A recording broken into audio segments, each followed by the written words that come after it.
Hello friends, my name is Sudha. You can call me Sue. I am your reader, and today we are going to read a new book. It's a new subject. It's called Law of Equity. I'm here to read out your favorite books. If you have any specific book in mind, please let me know and I will read it out for you. I believe there's a lot of people who love to listen and learn a lot through listening. I'm here to read out books to you. Well, now my kids have slept, so I thought let me do some reading. Okay, so I'm starting Law of Equity. Definition of equity by various jurists. Maitland.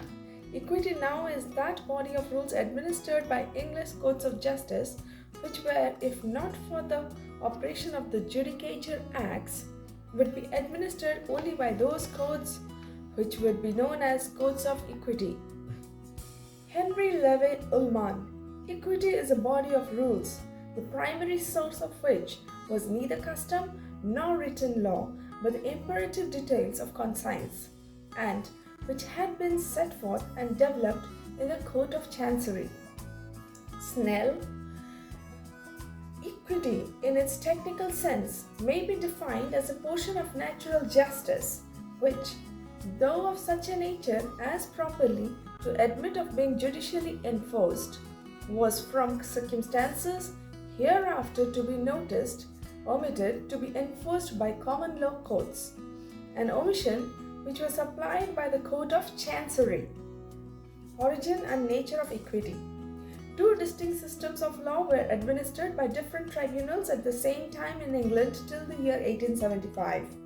The older system was the common law and it was administered by the King's benches.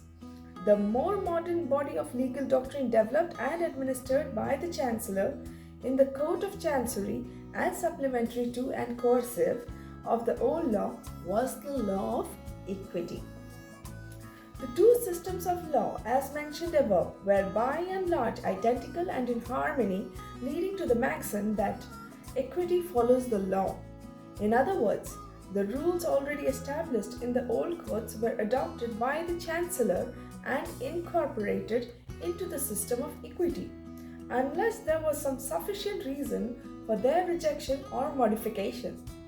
In case of conflict, the rule of Chancery prevailed, because if a common law action was brought in defiance of a rule of equity, the defendant could apply to the Court of Chancery for an order called a common injunction, directed to the plaintiff and ordering him not to continue his action. Growth of the law of equity, a dual system of rights and interests, namely legal and equitable, came to the fore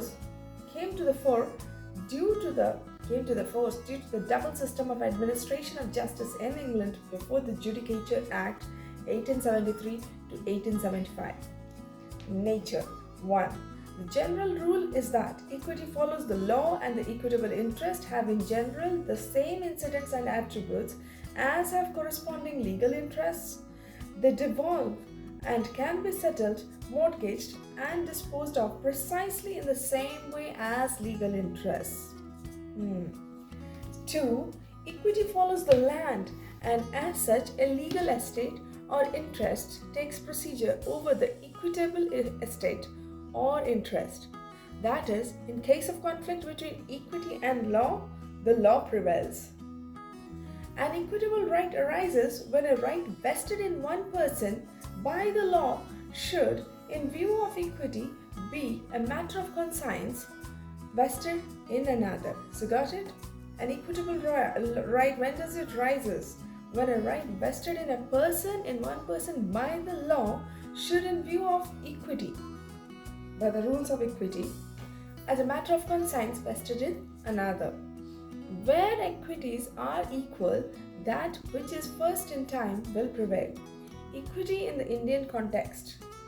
Since I have done my law in India, I have a vested interest to keep on reading my law, keep on brushing up on my books. I'm currently a stay-at-home mom, but I thought I'd keep on reading books. Maybe it will be helpful to somebody else. Well, it is helpful to me, so I thought maybe somebody listening to law books, it would be helpful for them. So that's the reason I have started these videos, and that's why I'm reading law books. But I am open to read any kind of books. I love reading, I can read any kind of books. It depends on my mood. Okay, let's continue. Equity in the Indian context. Most of the equitable principles and rules have in India been embodied in the statute law and has been made applicable to the extent of the provision made therein, that the provisions of equity in Indian statute books might have their source in common law or in equity or in an adjustment between the two is immaterial. Statutory recognition of the principles of equity is found in the Indian Contract Act 1872, the Specific Relief Act 1877, the Indian Trust Act 1882, the Transfer of Property Act 1882, and the Indian Succession Act 1925. So this statutory recognition of the principles of equity is found in almost all of the acts related to contractual matters. Then, the equity doctrines featuring in the Indian Contract Act are mainly the doctrines of penalties and forfeiture, stipulations as to time in a contract, equitable relief on ground of misrepresentation, fraud, and undue influence. These are the major, the most important essential ingredients of a contract, of a valid contract. The statutory recognition of the principles of equity in the Specific Relief Act are regarding injunction, specific performance, cancellation, rectification, and rescission, etc. The rules administered by the English Courts of Equity under the head of Justice, Equity, and Good Conscience are contained in the Indian Trust Act. Many doctrines of equity are contained in the Transfer of Property Act, which is really interesting. The English doctrine of part performance has been drawn in Section 53A of the Act. Section 48 and 51 are also based on the equity principles. It is important to bring to the notice of the readers that though the English rules of equity have been substantially incorporated by the Indian legislature, yet there are many other rules of English equity are either not been followed in India or are adopted only in a modified form, keeping in view the different ground realities of the country. General principles of equity. The subject matter of the equity can be grouped around some legal maxims which embody the general principles on which the Court of Chancery exercised its jurisdiction. Some of such important maxims are as follows. Aequitas est correctio legis generalities late. Aequitas est correctio legis generalities late, qua parte deficit. Equity is the correction of the general law in the part which it is defective. Equity is a correction of the general law in the part where it is defective. For a long time, the English courts were guided by the doctrine of ubi remedium ibi jus. That means, where there is a remedy, there is a right.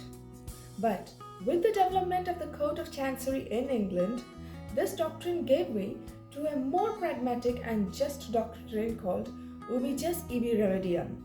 Where there is a right, there is a remedy.